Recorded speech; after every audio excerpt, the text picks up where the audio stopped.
Salut, c'est le club des retraités. Ouais, c'est un petit peu ça. Ouais. On est un peu naze. Ah ouais, fatigué là. C'est un petit peu. Ouais. Pourtant, c'est la fête du travail, mais justement. Oui. Et comme c'est férié, c'est vide-grenier. Voilà, donc c'était reparti. Ah, Donc, deuxième matinée à chiner. à chiner. J'avais promis des gâteaux faits maison. Ouais, parce que en fait, le premier, tu me disais, ouais, il est nul, mais comme c'est organisé Par une école. par les parents d'élèves, enfin les parents d'élèves font des gâteaux. Bah, il n'y a pas eu de gâteau en fait. Ouais. Ils les mettaient sous le coude parce qu'ils avaient une formule pour le repas de midi. Bon, ça c'était pas. On a été privé de gâteaux. Privé de gâteau. Par contre, des trouvailles, non. Non. C'était bien mieux que je le pensais. En fait. Ah oui, oui, non, si, des trouvailles, si. Ah, des trouvailles, si. Oui. Voilà, pas non. Bah, si. Non, Ouais. on n'a pas été privé. Bon. Moi, Voilà. Toujours dans le désordre, hein, parce qu'en fait, il y avait 2 vide-greniers. Ah oui. Donc, voilà. J'ai pris un ampèremètre. Ah oui, c'était sur le deuxième, ça. Ouais, c'était le deuxième. Ok. Donc, l'ampèremètre, j'ai envie de me faire une décor de savant fou chez moi. Donc ça a commencé par des plombs en porcelaine que j'ai gardés, dont le boîtier en bois, je l'ai nettoyé et mis du vernis dessus. Et donc ça. Et du coup, j'essaye de me trouver des trucs un peu bizarroïdes. Ouais, des compteurs, des. Voilà. Ouais, ok. Des trucs à aiguille, donc un truc à aiguille ça me manquait, donc voilà, il faudra que je mette des fils des années 50, je crois que j'en ai, avec de toile, enfin entouré oui, de toile, quoi, des vieux fils qui... Ouais. Parfois il y a ça encore dans les maisons Voilà. qui n'ont pas été restaurées. Donc, et puis bon, je suis tombé là-dessus. Allez, franchement, le mec, il m'a fait ça à 1 euro. Ouais, c'est Il cool. manque plein de petits pois, hein. Mais bon, il cherchait pas. Donc, c'est sacrément à nettoyer. Ouais. Hein. Il y a peut-être aussi des petites bestioles là, il faudra peut-être que tu mettes un peu de xylo. Elles n'ont pas l'air actives, mais. Alors, le vendeur m'a précisé que c'est resté pendant des années sur une poutre, c'est ça? sur une poutre. Ouais. Ça qui est marrant. Ouais. Donc Mais, voilà. Comme je te disais, je dois avoir des petits pois chez moi. T'as des petits pois, mais tu me les as même crus. Hein. Ok. Un DVD, alors j'en ça, c'est achète rarement. Parce que je les regarde quasiment jamais. Là, c'est un concert de Sting. Bon, ce que j'aime bien chez Sting, c'est déjà il sait s'entourer de bons musiciens, et il retravaille toujours ses morceaux. En concert? Ouais, en concert. Ils sont toujours retravaillés, donc c'est pas juste une reproduction de ce qu'il a fait en studio. Ok. Donc c'est toujours intéressant à écouter ces concerts. Donc voilà. Donc j'espère que je l'ai pas déjà. Oh, tu t'en souviendrais, je pense. Non, j'ai rien dit. Ça là, c'était sur le premier, ça. sur premier, une bonne surprise. La guerre des Lulus. Alors en gros c'est 5 gamins, 5 orphelins qui ont tous un prénom qui commence par Lu. Oui, c'est ça. Il y a Lucien, il y a je sais plus les autres. Je sais plus, il y a un truc comme ça. Moi j'ai lu le premier. Donc ça se passe pendant la Première Guerre. Ils se retrouvent isolés dans leur orphelinat. Ouais. Et il y a les Allemands qui arrivent. Ouais, tout le reste de l'orphelinat est évacué. Et eux, ils Sauf étaient dans la forêt. Ah, c'est ça, ils étaient dans la forêt. Donc, en gros, ils ont été oubliés. Et ils doivent se débrouiller seuls. Il y a un film qui est sorti qui reprend une partie de l'histoire, je crois. Ça a été adapté en film. Oui, il n'y a pas très longtemps. Ah, super. Donc voilà, cool. voilà, c'était super parce que combien la BD 1 euro, blam. Ouais. Ah oui, c'est tranquille. C'est fou. En plus comme ça, comme tu as toute ça, la série. J'ai toute la série, je vais pouvoir lire toute l'histoire parce que j'avais lu que le premier. Bon, c'est un dessin très classique qui va quoi. Donc faut voir. Puis tu m'as dit que c'était bien. Oh oui, moi j'ai bien aimé le premier tome. J'ai pas lu la suite, mais le premier tome, c'était chouette. Je pourrais te dire ce que ça vaut alors. Mais ça m'a l'air d'aller, je veux dire, c'est...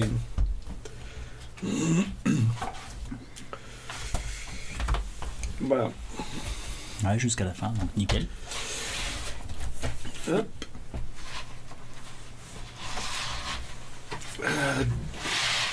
2 CD. Alors, Dead Can Dance, tu pourras en dire plus que moi. Oh, c'est un groupe, donc c'est un duo avec Lisa Gérard et j'ai oublié le nom de l'autre musicien. Et donc la Serpentex, en général, ça fait beaucoup des chants qui évoquent le Moyen-Âge. Il y en a un qui est un petit peu plus, ça fait plus chant africain. Celui-ci, je trouve que ça fait plutôt des chants qui viennent de l'aube de l'humanité. Et à chaque fois, il y a une alternance entre un morceau qui est chanté par Lisa Gérard, qui est vraiment, c'est un peu inclassable, quoi, et une chanson plus sobre, pas spécialement pop, mais plus classique, on va dire, de la part du chanteur. Et c'est vraiment... alors, ne l'écoutez pas si vous n'avez pas une baisse de morale, mais par contre, si vous voulez être inspiré pour dessiner, pour peindre, pour écrire, vous pouvez vous le passer en boucle. Ah, c'est très... Ouais, c'est vraiment à la marge. Enfin, je veux dire, c'est... Oui, les gens qui écoutaient de la New Wave ont écouté ça, mais c'est vraiment très particulier comme truc. C'est particulier, ouais. Oui, donc, faut essayer plusieurs. C'est un de mes préférés, super. D'accord, moi, celui avec la main, je me rappelle plus, il y a une pochette avec une main. Alors, il est plus récent, je crois. Qui est peut-être plus facile d'accès. C'est pas facile d'accès, hein. Ça, c'est... faut aimer les morceaux longs, les morceaux en fait très... c'est très ambiant, non? Pardon? C'est de l'ambiance, je sais pas comment dire. Non. Ambiante, souvent, on parle de l'ambiance, souvent c'est de la musique électronique assez cool. Là, ça peut... en fait, soit on adore, soit on va dire ah, c'est trop glauque, c'est trop sombre, ou alors c'est trop mou, quoi. Mais ça laisse pas indifférent. Il y avait, comme je disais, je te le disais ce matin, il y a Jean-Marc Lénier qui a fait un roman qui s'appelle La mort peut danser.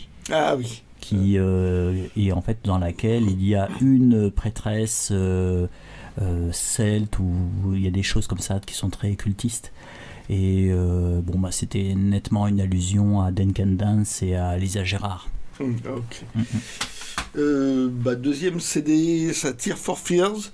Au début, j'ai cru que c'était un best-of. Je suis pas fan des best-of, moi. Mais en fait, non. Et dans cet album-là, il y a Sowing the Seed of Love, qui est un morceau de bravoure, un morceau... Alors, on cherchait les mots pour décrire ça. C'est en fait à la fois c'est de la pop et en même temps il y a une instrumentation assez riche avec des trompettes, avec un petit peu. Un morceau symphonique. Peut-être. Oui, c'est ça. Un peu. Un morceau de rock symphonique, pop symphonique, c'est pas mal. Voilà, comme les Beach Boys. Mince. Beach Boys. Oui, tu l'as dit dans la voiture. Good Vibration. Il n'y a pas les Beatles qui ont fait ça. Moi, j'ai envie de sortir Barry Ryan Eloise, qui est très comme ça, avec plein de rythmes différents, des passages lents, des passages rapides, sobres, avec quasiment avec un grand orchestre. Voilà. Après, je suis nettement moins séduit par le reste de l'album. Il y avait Woman in Chains qui est passé souvent sur les radios. Oui. Mais bon, moi même si j'étais pas super fan quand j'avais 20 ans, c'est quand même la bande son de ma jeunesse, donc tous les morceaux, dès que ça passe, je me dis ah oui, effectivement, je me souviens de ça. Puis comme je te disais, j'avais des amis qui écoutaient cet album régulièrement. Ouais, moi j'ai une préférence pour le tout premier album qui est nettement plus électronique. Après, je sais pas, c'est pas tout à fait ma tasse de thé, quoi. Mais bon, voilà. C'était 1 € le CD. Ouais. Voilà. C'était cool. On peut se permettre de prendre des trucs qui nous plaisent moyennement. Voilà. Dead Can Dance, je pense que ça peut être. Oui, non, ça va. Oui. Ça, je l'ai écouté tout à l'heure. J'ai écouté les deux. Tu l'as écouté ? J'ai écouté les deux. Oui. Et ça t'a plu ? Ouais, non, mais ça va, je connaissais suffisamment. C'est le 4e que je trouve maintenant. Oui. Et quand j'en croise un, j'ai tendance à le prendre, quoi. Donc voilà. Qu'est-ce que. Bon. Alors, ça, c'était sur le 2e, ça. Ça, c'était sur le 2e. Donc, un Astérix Rombaldi. Savoir que les Rombaldi, c'était comme, l'ancêtre des intégrales. Oui. La présentation luxueuse, à l'époque, j'avais jamais vu ça. Je veux dire, c'est... Bon, il existait des tirages de tête, mais c'était vraiment très particulier. Mais une présentation luxueuse de bande dessinée comme ça... Ouais, c'était vraiment le début, en fait. C'était plutôt inédit, quoi. Oui. Je crois que ça devait être par correspondance que les gens les commandaient. Oui. J'ai déjà vu des publicités pour Rombaldi et ça coûtait un bras. Ouais, ça coûtait très cher. Ouais. Le premier était pas cher. C'était comme un essai. Et après, fallait s'abonner. Ouais. Soit tu le renvoyais, soit fallait s'abonner. Et c'est pour ça que les Rombaldi, tu trouves souvent le premier. Ah oui, logique. Le premier Gaston, le premier de chaque série, tu les trouves souvent d'occasion, parce que c'était l'essai, ils devaient en imprimer beaucoup plus. Oui, je pense qu'ils se doutaient qu'il y avait un pourcentage de gens qui prendraient juste le premier et puis qui ne prendraient pas. Ouais, c'est ça. Dans cette série-là, dans cette collection-là, je crois que c'est le 5 et 6 qui sont durs à trouver, notamment le 6, si je ne me trompe pas, il est tout seul. C'est Astérix chez les Belges. Astérix chez les Belges, oui. Voilà. Donc il n'y a pas 3 histoires, il n'y en a qu'une seule. Ouais, est-ce que c'était le dernier sorti. Voilà. Et donc, à l'intérieur, c'est assez pauvre quand même comparé à maintenant. Parce qu'il y a juste quelques pages de présentation, quelques documentations. Voilà. Et après... Hop, on enchaîne sur les histoires. Ça se contente de reprendre les cahiers de chaque album. Ah oui, totalement. On voit même que... Parce que même la pagination, c'est la même, ça va à 48. Ils n'ont pas fait un effort particulier par rapport. Voilà. On repasse à 4. Voilà. Et donc là, il y a en moyenne 4 ou 5 albums. J'ai envie de dire, c'est à partir des Rombaldi Tintin où ils vont faire un vrai travail d'éditeur, où ils vont mettre des documents, des inédits, des versions différentes, tout ça. Là, pour Lucky Luke, pour Astérix... Is No Good, oui, enfin un peu le côté Goscinny, ils avaient sorti ça. Ils avaient aussi sorti les meilleures histoires de pilotes, les meilleures histoires de Tintin, où c'est pas l'intérieur n'est, j'ai envie de dire, à l'heure actuelle, n'est pas très intéressant, quoi. Mais bon, ça fait des jolis petits bouquins qui en général sont quand même vendus assez cher d'occasion. Ils restent assez chers d'occasion. Et ils sont chers parce qu'en fait ça c'est plusieurs albums qui sont ensemble, donc comme en général une bande dessinée on va la trouver entre 2 et 5 euros couramment. Bon, si t'en as 4 ou 5 tout de suite il y a un effet multiplicateur. Ouais. Mais bon, là ça va, ce matin c'est un prix raisonnable. Ah oui, c'est pour ça que j'ai pris, mais je te prie de me laisser d'être de mauvaise foi.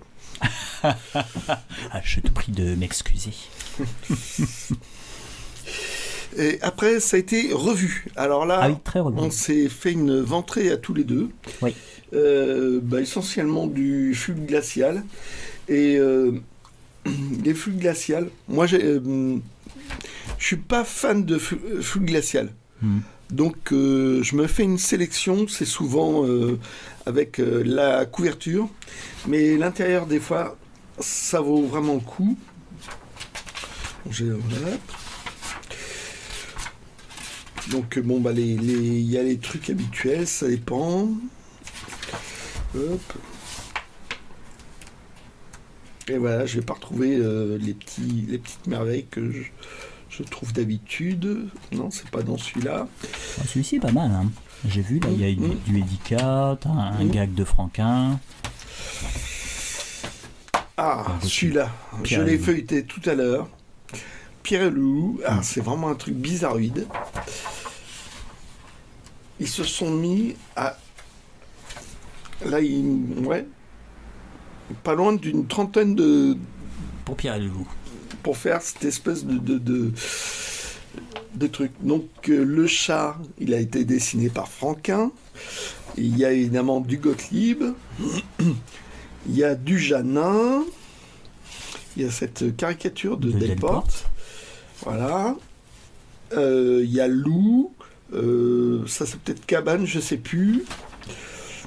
Et c'est fou, il y a plein d'interventions. Ouais. Et les mélange en plus dessins bande dessinée et sont vraiment mêlés, quoi. Parce que ça, c'est Franquin. Ça doit être Cabane, dans la même case. Hop. Une petite Barbarella de Forest. Ouais, c'est incroyable, hein. C'est vraiment un mélange. Ça, je sais plus qui c'est peut-être Luc. Il y a vraiment un mélange partout. Hop. Un coup de Valérian de Lorline. Ah, Valérian, incroyable. C'est du Fmur. Enfin, c'est vraiment un mélange. Un Mandrika. Voilà, un concombre masqué de Mandrika. Donc, dans ce numéro-là, ouais, c'est l'intérieur. Il y avait vraiment des petits bizarroïdes. Mais c'est ça qui était chouette aussi.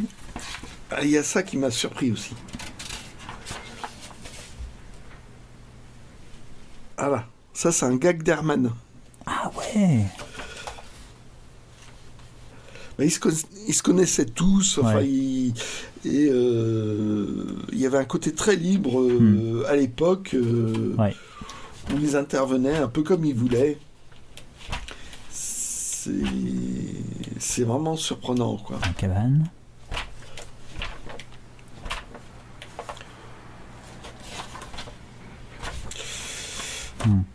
Et c'est ça qui était surprenant aussi, c'est qu'en fait c'était vraiment des très vieux fluides glaciales, hein, parce que là on est au 27, là c'est le 26, là c'est le 10. Ouais.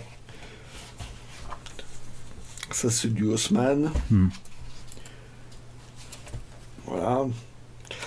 Un gag que je connaissais dans Pervers Pépère. Ouais, Pervers Pépère.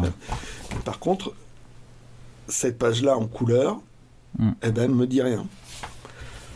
Alors, soit elle n'a jamais été reprise en album en couleur, soit elle est entièrement inédite. Ce qui est possible. Donc, c'était...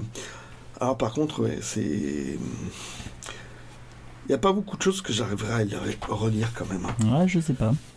Ah, le numéro 10 quand même, Ouais, j'ai pas identifié sur le moment que c'était le 10e. Mais bon, c'est une couverture de Gottlieb. Et ça fait un remise dans le contexte. Hop, un dessin de Tardy avec du Gottlieb. Pas forcément essentiel, le dessin inédit, mais bon. Ah, Lexi. Bon, ça c'est Super Dupont. Super Dupont. Avec Giscard d'Estaing. Ça a été repris en album. Dans les villages de Cabane.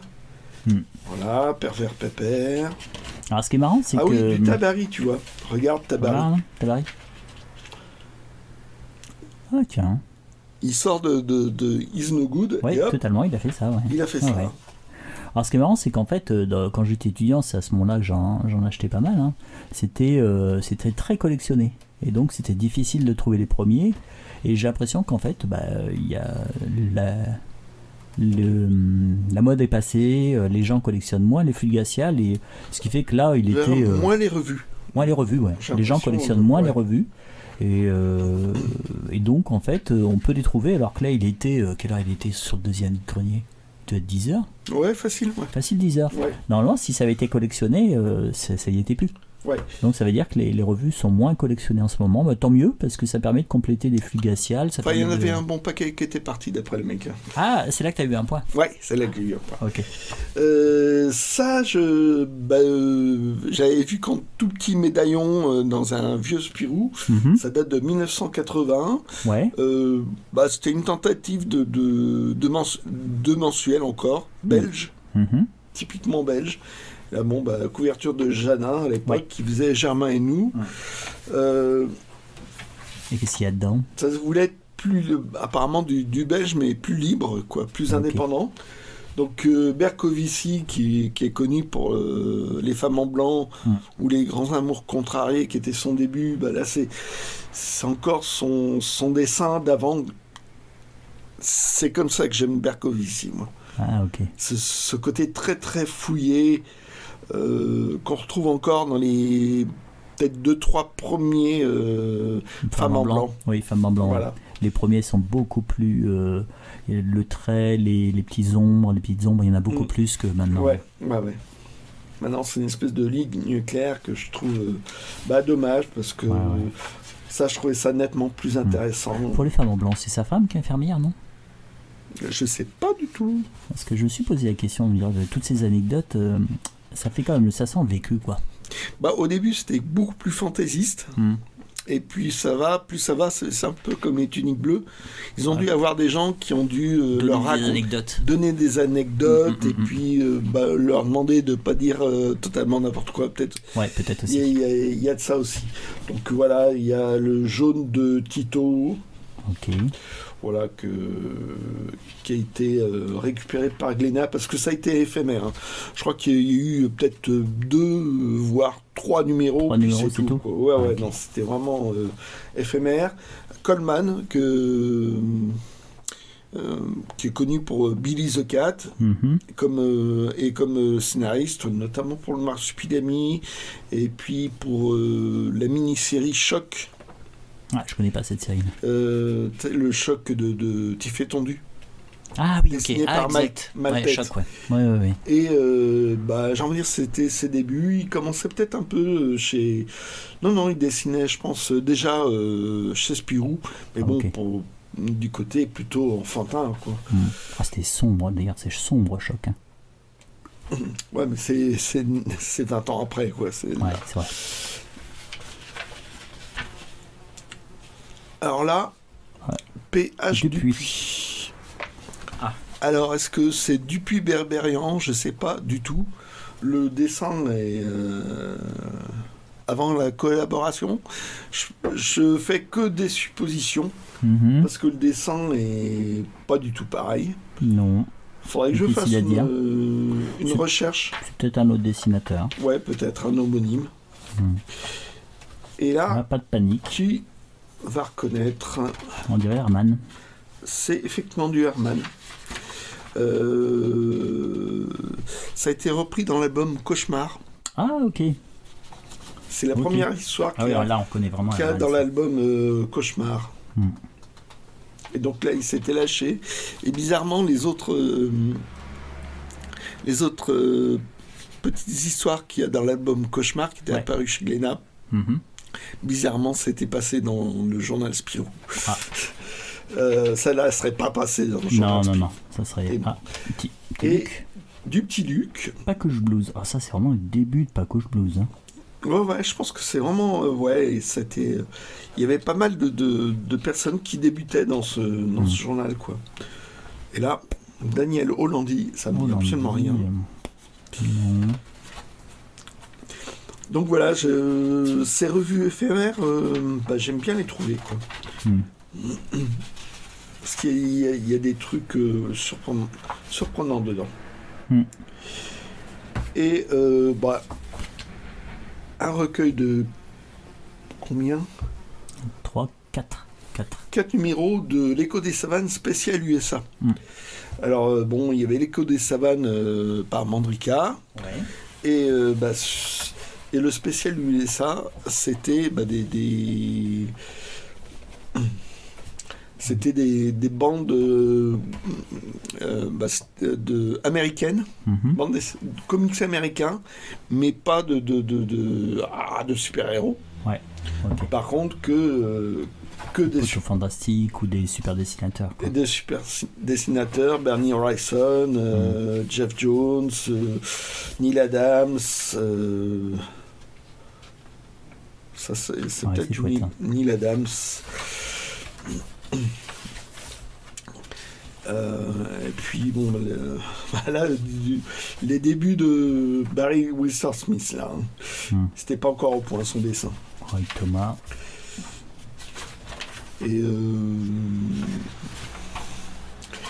donc il y a vraiment des trucs pas mal du tout. Basil Wolverton. Bon bah cool. Voilà. Et bonne surprise dedans. Un spécial Robert Howard. Un deuxième spécial Robert Howard. Donc sur Kull, sur Conan. Voilà, avec du Gil Kane, que du bon, quoi. Ouais, ça c'est chouette. Hein. Ouais. Et le troisième, c'est... Troisième, c'est un peu de tout, mais je crois que déjà la... Kaluta, Gil Kane, Wrightson... Bon, bah super. C'est vrai qu'il y avait pas mal de cartons, tranquillement, on était deux, on a fait chacun notre petite pile en fait. C'était tranquille. Ouais. Le jour était sympa, il faisait beau. C'était deux petits vides-greniers, mais proportionnellement, on a trouvé pas mal de choses. Ouais. Ah, je t'ai tout tombé. Tu m'as dit coincé, c'est coincé. Ah, c'est bête ça. Pop. Ouais, c'est bon, c'est parti. Oui. Ah, c'est parti. Donc voilà, c'est mon tour. C'est comme je l'ai annoncé, au début j'avais promis au Geek Belge des gâteaux pour la pâtée.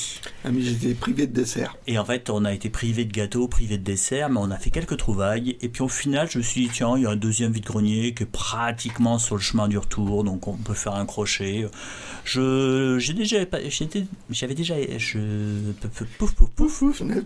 Pouf, et je suis déjà allé à ce vide-grenier, c'était pas terrible.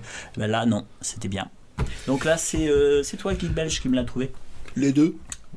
Oui, c'est vrai. Mais est-ce que tu étais obligé de le dire? C'est par modestie que je dis. Ah oui, c'est vrai. Non, honnêteté. Donc, un Eric Castel. Honnête, moi. Donc, c'est toujours... honnête, t'es sûr? Oui, c'est vrai. T'es honnête. Bavard, peut-être? Bavard, oui aussi. Si je te laisse passer un mot, ça ira? Ça serait pas mal, oui. En fait, vas-y, continue. Est-ce que c'est de la vengeance? En général, moi, je te laisse parler à peu près. Non? Bon, bah, prenez un café parce que je crois que ça va être long. Là, on commence à se réveiller, là. Faut vous dire qu'on est... C'est... Bon, alors, en gros... Eric Castel, c'est un footballeur, il lui arrive des histoires, c'est une série qu'avait réalisé Raymond Redding. Là c'est Françoise Hugues qui était au scénario. Il a fait en fait généralement toutes ses bandes dessinées c'est sur des sportifs. Il y avait la première série Jarry, c'était du tennis. Il a fait Raymond Castel, il a fait aussi après Vincent Larcher, qui est aussi un footballeur. Donc il avait des projets aussi pour d'autres sportifs. Et bon, le dessin est un petit peu classique, un petit peu rétro, mais ce qui est sympa, c'est qu'il développe beaucoup tous les personnages. Et des fois, les histoires sont sur des petites choses assez fines. Là, il va pas sauver le monde. Donc c'est assez sympa. Alors pendant très longtemps, il est dans le Barça. Je crois qu'il va à Lyon, à Lille après, à un moment donné. Mais c'est une série que je complète tout doucement. J'avais découvert la série grâce à mon ami de Blois, le Bibliovore, qui m'avait passé toute une série de revues et dans laquelle il y avait ce personnage. Voilà. Donc The Savage Sword of Conan. Donc ça c'est la collection. Jusqu'à présent j'avais juste le 1. Donc là c'est le Geek Belge qui l'a acheté en même temps que la gardée Lulu. Il me l'a passé. Donc voilà, j'ai le 1 et le 22. Donc voilà, il y en a un petit peu Oui, quelques manques. C'est séries style Atlas ou Hachette ou un truc comme ça où le premier est vendu trouve facilement. Une bouchée de pain, donc il est acheté facilement. Ouais. Mais les autres, faut les sortir, faut les trouver. Parce qu'ils sont plus en offre promotionnelle. Donc voilà, c'est du noir et blanc. Alors c'est vrai que moi j'en ai déjà pas mal des anciens en noir et blanc. Ceux qui sont en couleur, je déteste les couleurs qu'il peut y avoir, donc généralement je les achète pas à cause de ça, à cause des couleurs. C'est un peu idiot, je sais, mais c'est moi quoi. Bah, on sait que t'es idiot. Bah oui, c'est vrai. Bah, vous saviez pas vous. Et ça doit être dans les premiers dessins, parce que les premiers étaient très travaillés au niveau de l'ancrage. Après, ça a tendance à se simplifier par la suite. Ouais, là tu vois, on voit vraiment que c'est pas la même couleur, là aussi, hein, c'est encore différent. En fait, je sais même pas s'ils ont fait ça dans l'ordre chronologique, parce que quand on voit variation, bon, il y a différents dessinateurs. Hein. Faudrait que je farfouille pour voir comment ils ont fait cette série, en fait. Moi, j'avoue que il y a quasiment ceux uniquement dessiné par Barry Windsor Smith qui m'intéresse. Tu as raison, tu as parfaitement raison. Moi je suis totalement d'accord, Castalamouche. Donc là on voit quand même que c'est dans des dates qui sont assez proches, 81, 82. Donc c'est simplement parce que ce sont des dessinateurs différents. Moi j'aime bien ce genre de choses là. Il y avait un noir et blanc avec des sortes de lavis là, c'est vraiment chouette. Ah oui, je pense même pas. Alors là c'est John Buscema. Buscema. Bon, on sait pas. Bon, ça sera comme Buscema. Buscema. Ouais. Alors, hop. Qu'est-ce que j'ai trouvé après? Alors là, c'est vraiment marrant parce que ça faisait longtemps que je n'achetais plus de DVD parce que j'avais constitué quelque part ce que je considérais être vraiment une filmographie d'honnête homme, on va dire. Là, j'en ai trouvé d'autres que je n'avais pas. Alors ça, je pense que je l'ai pas, mais je l'ai pris parce que c'est vraiment un Lautner qui est vraiment exceptionnel, donc avec du Audiard dedans, plein de Audiard, de dialogue, quoi. Voilà. Donc c'est vraiment génial. Donc on retrouve Jean Lefebvre en Michalon. Donc ça c'est Lino Ventura qui est un ancien truand qui s'est rangé des affaires et qui en fait et replonge un peu là-dedans. Ça se prend pas au sérieux. C'est vraiment super quoi. Et avec une musique très psychédélique. Oh, c'est excellent. Excellent. Qui achève le truc, quoi. Donc si vous n'avez pas vu ce film, si vous aimez les films français un petit peu à la Audiard, vraiment il faut y aller. Souvent en fait ceux qu'on cite les plus souvent, c'est les Tontons Flingueurs et les Barbouzes, hein, qui forment deux films vraiment mythiques où il y a des gens qui s'amusent qui connaissent les paroles, les dialogues par cœur et qui vont les citer. Ne nous fâchons pas, je dirais que il est un peu moins connu, mais il est formidable. Donc n'hésitez pas. Là j'ai pris du René Château. Alors Mélodie en sous-sol, c'est Jean Gabin et Alain Delon.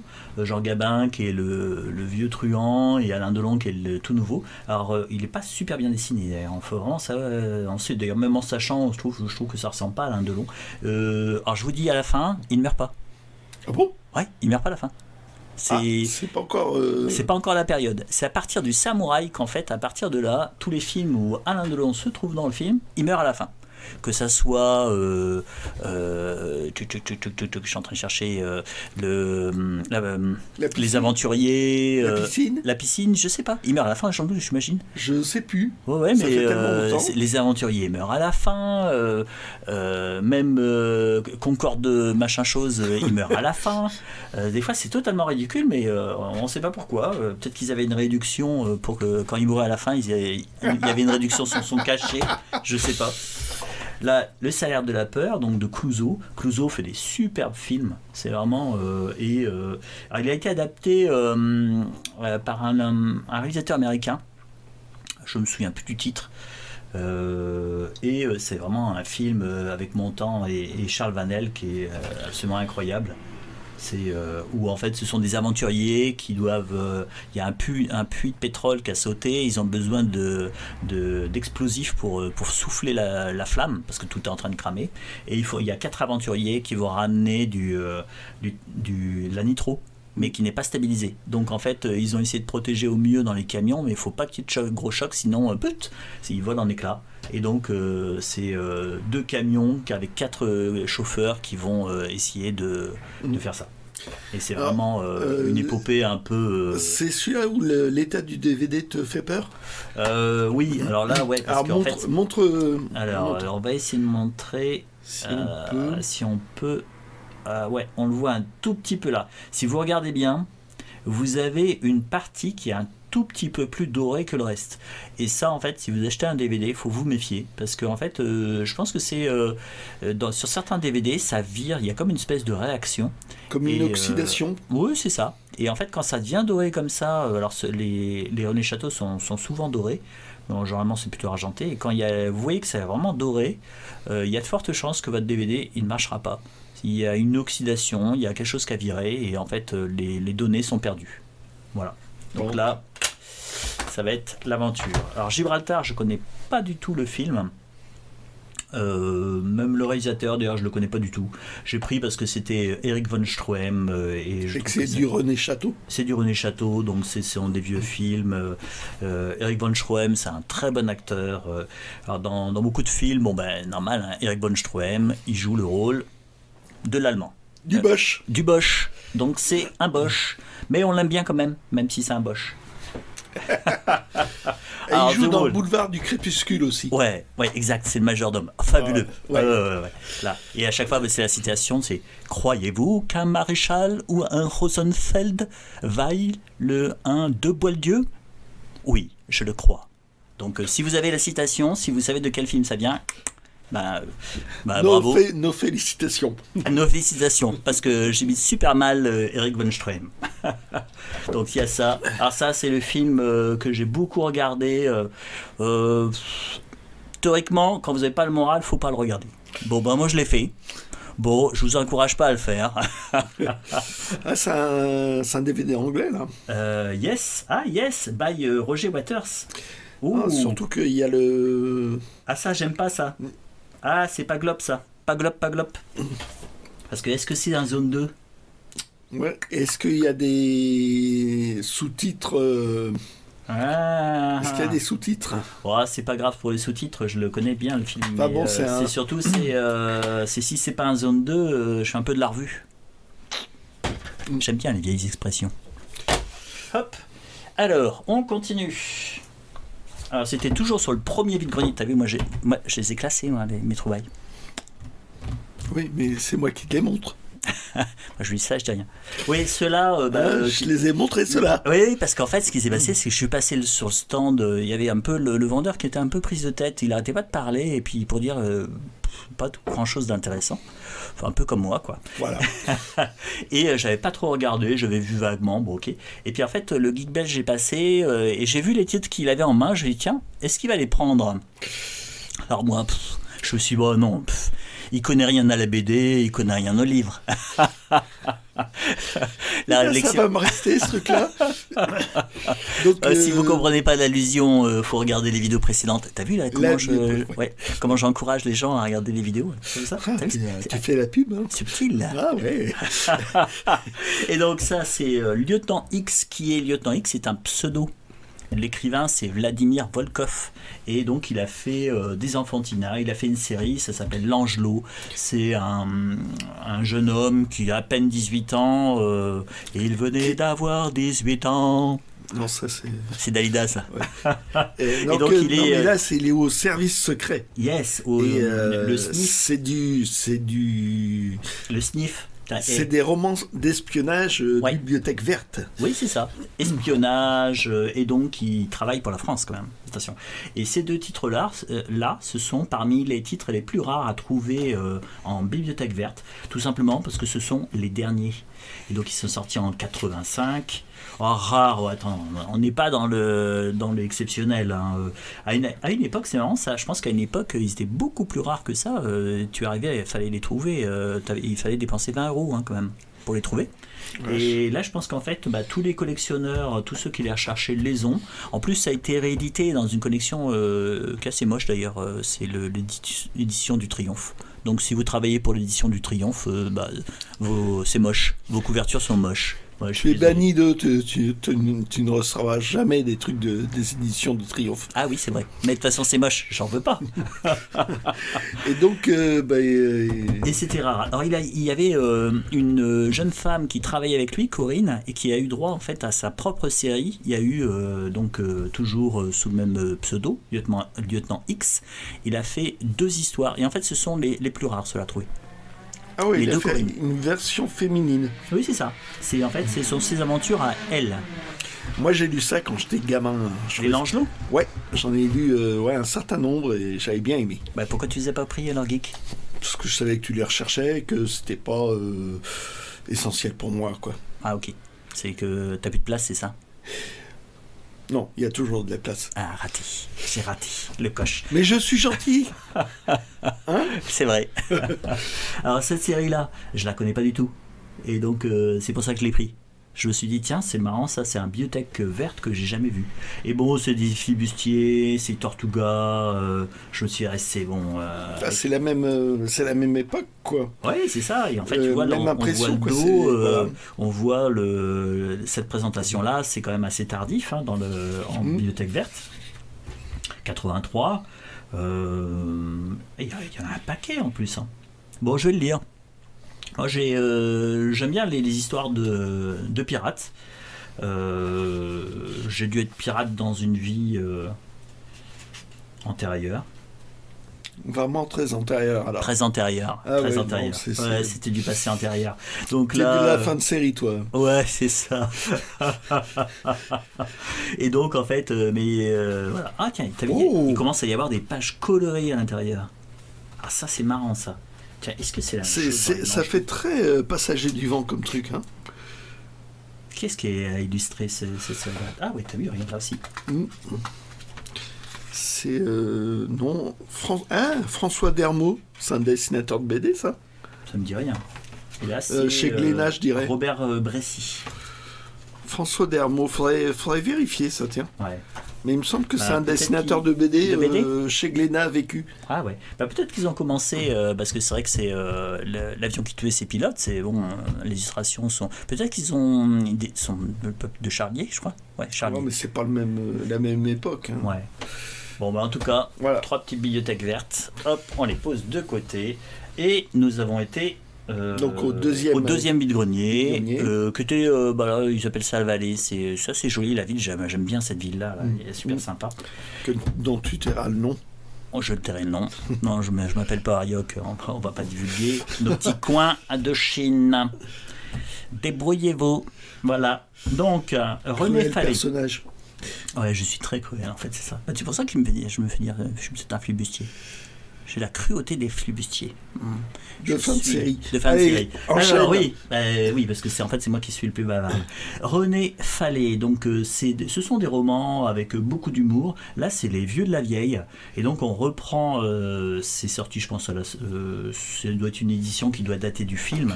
Donc, on retrouve, ça a été adapté en film, il y a une jaquette. Hop là, ouais, ah oui, il y a bien une jaquette. Ouais. Il y a une jaquette. Et on retrouve les acteurs du film. Donc Jean Gabin, là c'est merde, comment il s'appelle ?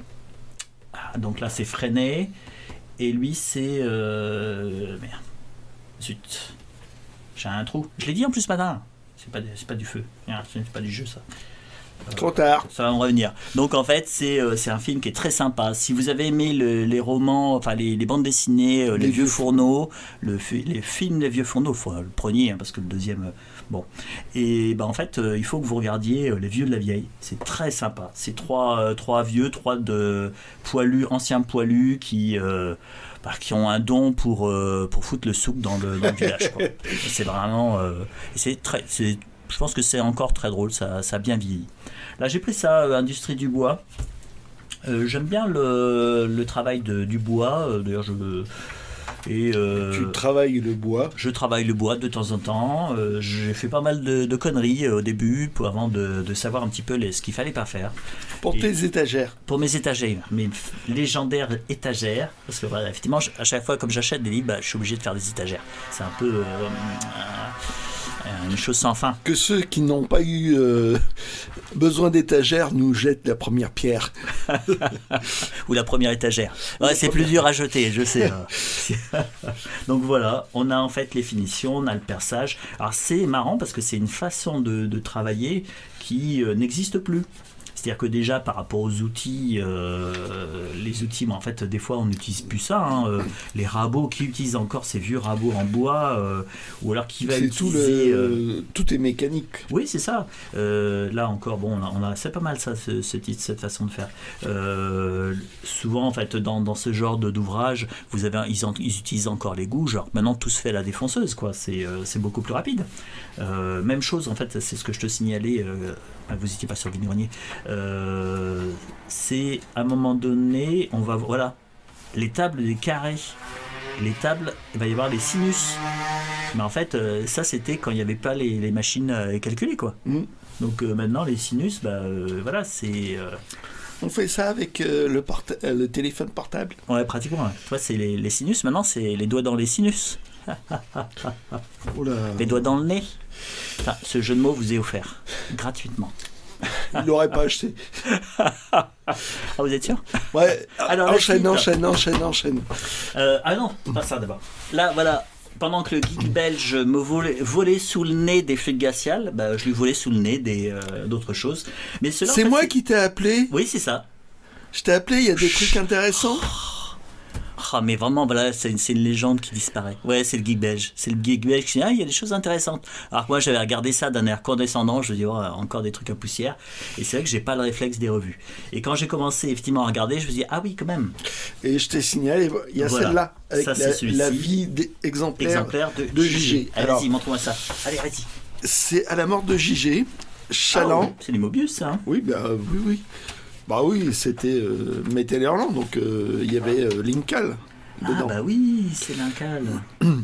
Et donc, au moment de la mort de JG, Chaland décide de faire comme les belles histoires de l'oncle Paul. Donc, les belles histoires de l'oncle Paul, c'est des histoires édifiantes de personnages célèbres, de savants, de militaires, de tout ça. Et il décide de faire comme une belle histoire de l'oncle Paul, mais dédiée au dessinateur JG. Et donc, ils se sont mis à 3 pour vite faire ça, parce que JG venait de mourir. Donc, c'est Yves Chaland, ancré par scénario et dessin Yves Chaland, et ancré par Serge Clair et Denis Cyr. Ouais, quand même. Ouais. Ouais, c'est super. Et donc, voilà, c'est la légende. Enfin, c'est la légende qui a raconté, quoi. Ouais. C'est pas forcément la vérité, mais c'est c'est magnifié, quoi. Ils en ont fait une histoire, voilà, c'est très drôle. Donc voilà, le jeune JG qui est doué, est doué notamment pour la caricature. Et c'est un rassemblement d'anecdotes, et notamment celle-ci où JG fait un personnage qui s'appelle Jojo, auquel Hergé trouve que c'est très ressemblant à Tintin, lui écrit en protestant, et JG, en guise de réponse, envoie un triple dessin. C'est-à-dire, il dessine Bécassine sans la coiffe, et Bécassine avec une houppette. D'accord. Voilà. Et ça a calmé Hergé. Ça a calmé Hergé. Bah oui. Mais ça, c'est vrai. Hein. Ça ne m'étonne pas. De la part de Hergé, ça ne m'étonne pas. Et donc, j'en apprends. Voilà, c'est sympa. C'est vraiment le côté édifiant, et puis, voilà, tu vois, côté cérémonial. c'est à fond, quoi. Et donc, cette histoire-là où, en fait... ils vont aux États-Unis. Ça a été raconté dans Los Gringos. Ouais. Et toi, vraiment présenter un peu publicité à la Dupuis, tu vois, c'est sympa. Effectivement, tu as bien fait d'attirer mon attention. Donc celui-là, fallait pas le rater, quoi. Ouais. Je savais, je l'avais depuis des lustres, et je savais que celui-là, fallait que tu aies, quoi. Puis le reste, c'est quand même du métal hurlant, quoi. Ouais. Donc ça vaut le coup d'avoir un métal hurlant, plus avec Ah, c'est vrai que pendant très longtemps, moi je regardais pas trop les revues. Bon, j'avais Spirou, j'avais été abonné. Flux Glacial, j'avais eu une période Flux Glacial. Ah, moi, ça m'a fasciné, Metal Hurlant. Voilà. Cool. Alors, la suite. Des revues donc, les revues, bon, bah, bien sûr. Bon, vous comprenez pourquoi le geek belge attire mon attention là-dessus. Hein. C'est Franquin, couverture de Franquin. Et les numéros, mais c'est quand même dans les premiers.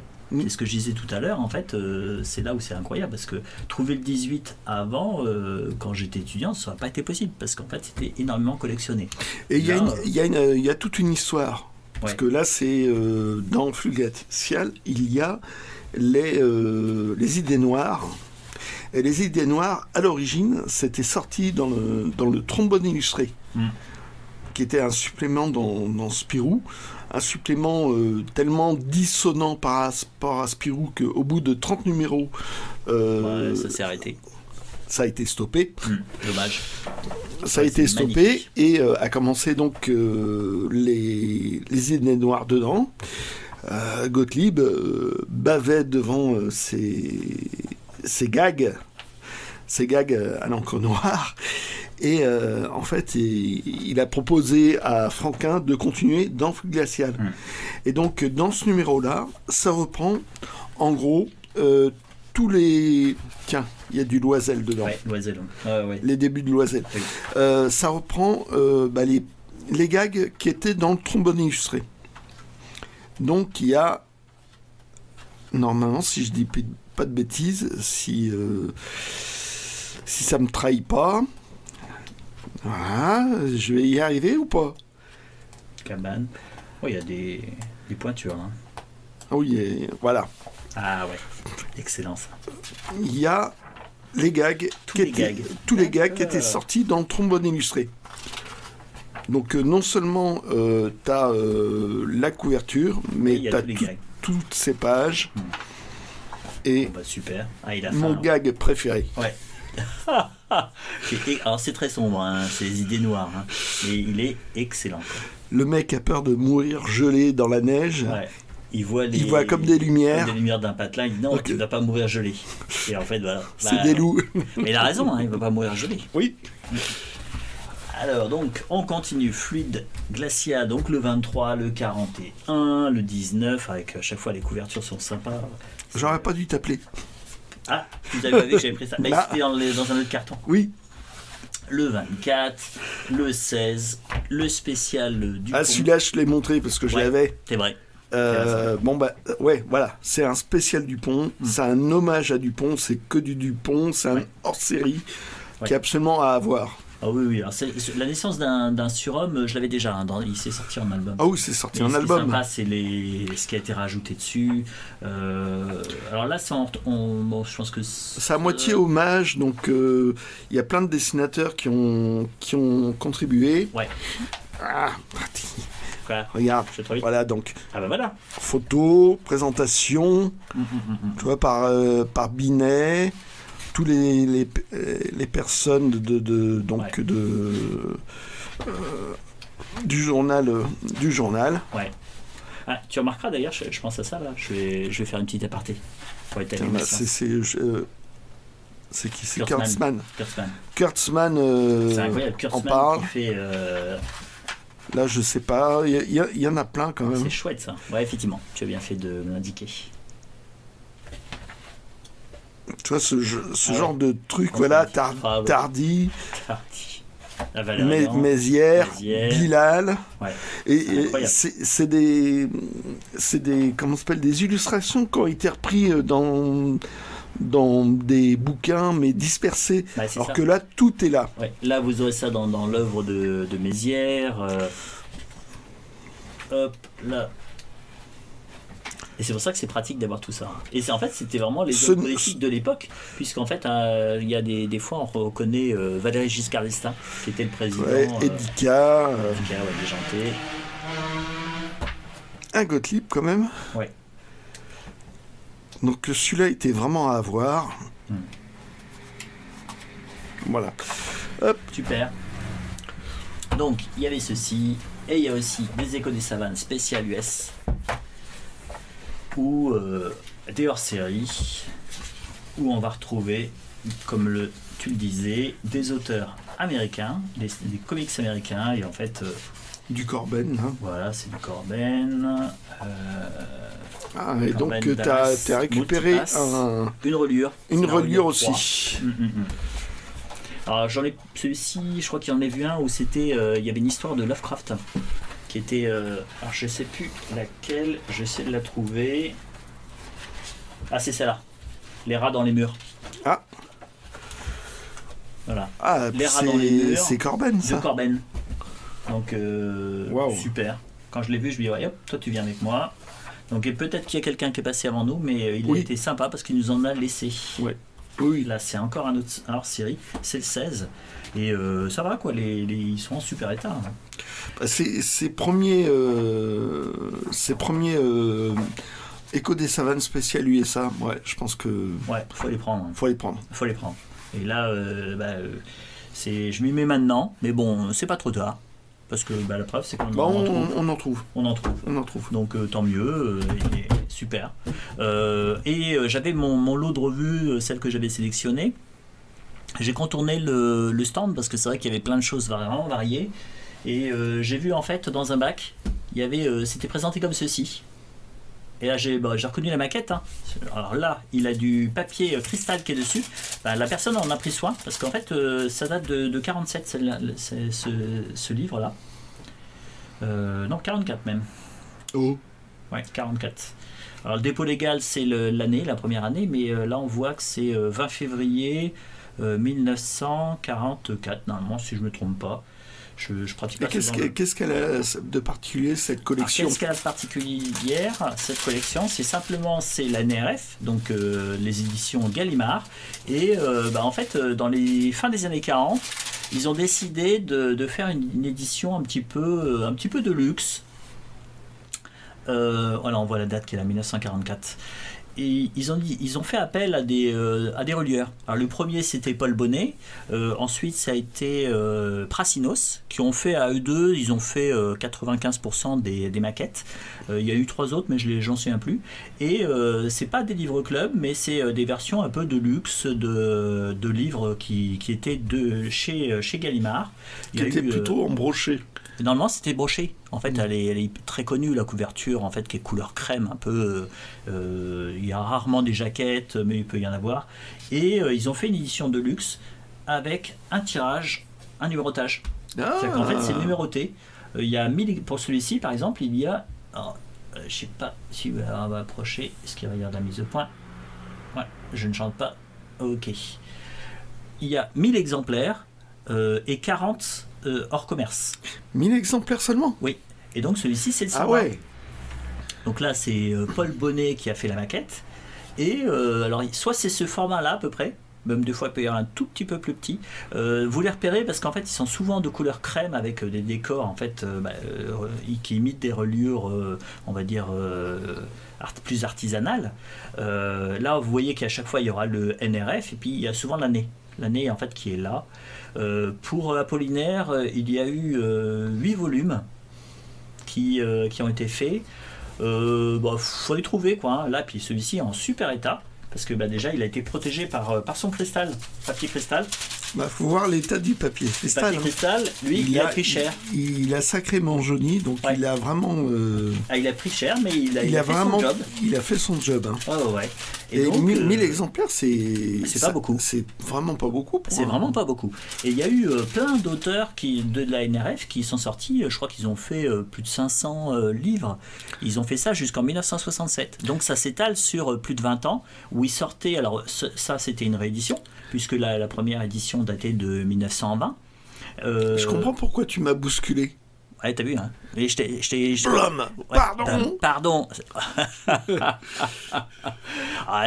J'ai pas bousculé fort, puis à côté ça va. T'es pas trop fort non plus. Non, mais c'est pas mon truc. Et donc c'est super. C'est-à-dire que si vous avez un auteur que vous aimez qui est dans la NRF, il y a de fortes chances qu'ils aient sorti ça à une époque, donc vous pouvez les chercher. Alors dans les années 90 c'était très collectionné, je sais pas si ça l'est toujours, mais je suis super content parce que la reliure est magnifique, puis c'est Apollinaire quand même, hein. C'est C'est pas... C'est un grand classique quand même. Hein. Oui, c'est ça. Je vais dire un auteur, mais on va pas dire. Il y a peut-être des gens qui aiment cet auteur-là. Ah donc voilà, c'est un grand classique. Le papier, il est nickel. Hein. Il est pas du tout jauni parce que je sais plus sur quel type de papier ils faisaient leur. Peut-être que c'est mentionné. C'est du Eliona. Je ne connais pas du tout des papeteries Navarre. Non, je connais pas du tout ce type de papier. Bon, c'est 1944, hein, donc c'est quand même du papier de qualité parce qu'à l'époque c'était un peu la pour dèche. 44, ouais. Pour l'époque c'était un peu de la dèche. Mais vous avez des auteurs qui sont super sympas, qui sont sortis. Il y a du Jacques Perret, je crois qu'il y a doit y avoir Camus, doit y avoir les grands classiques, quoi.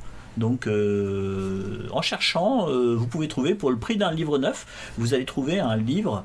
Moi, je parle pour les bibliophiles. Pour le prix d'un livre neuf, en cherchant bien, vous allez trouver en fait un livre qui est numéroté, qui est cartonné, qui a une reliure de Paul Bonnet ou de Prassinos.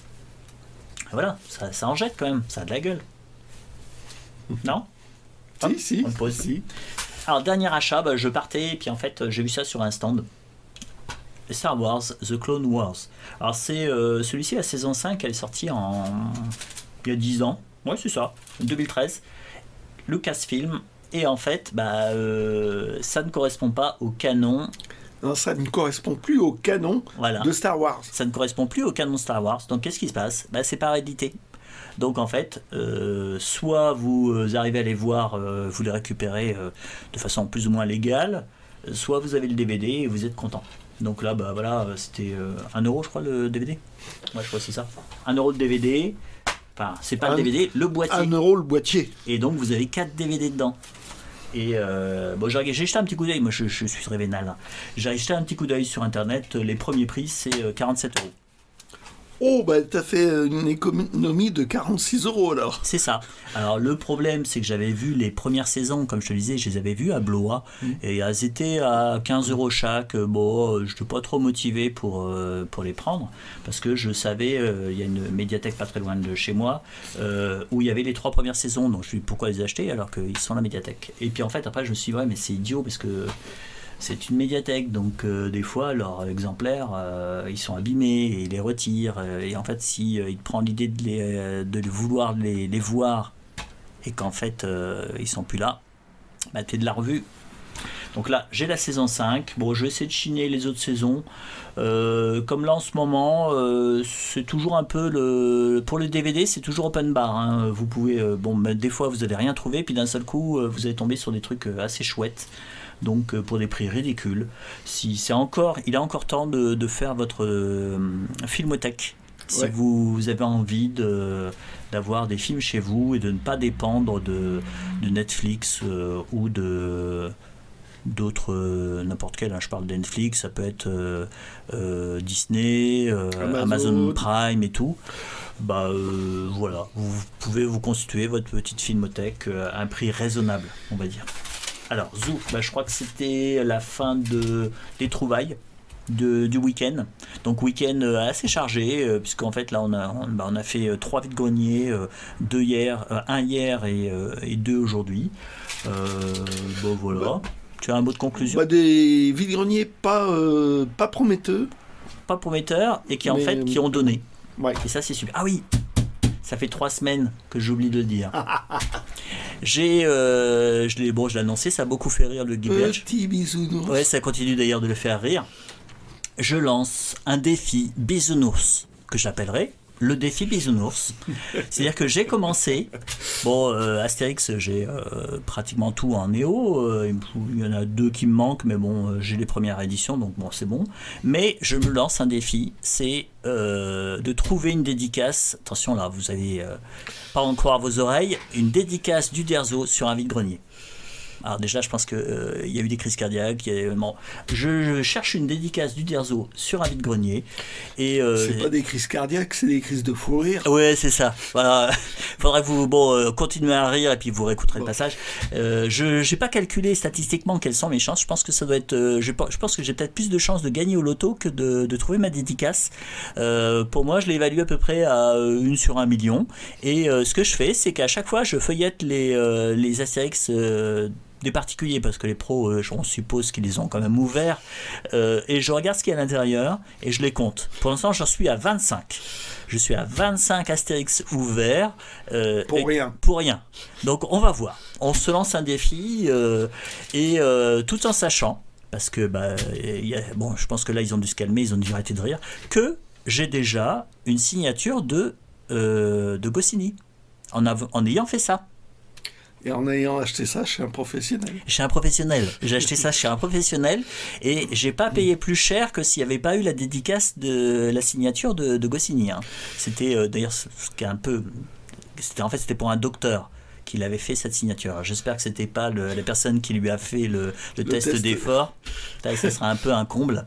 Mais voilà. Donc, est-ce que je vais mettre 1 mois, 1 an, 10 ans, 20 ans? Je sais pas. Peut-être que je trouverai jamais cette dédicace, ou alors que pour l'instant c'est plutôt des dessins d'enfants que je trouve. Hein. C'est bon. C'est bon. Et donc voilà, c'est un défi qu'on va appeler le défi bisounours. Voilà. Et dire que je le fréquente. Bon, allez, ciao. Allez, ciao, bonne semaine. On a entendu assez de bêtises. Voilà. Allez, on vous souhaite une bonne semaine et puis bonne semaine aussi. 2 fois bonne semaine.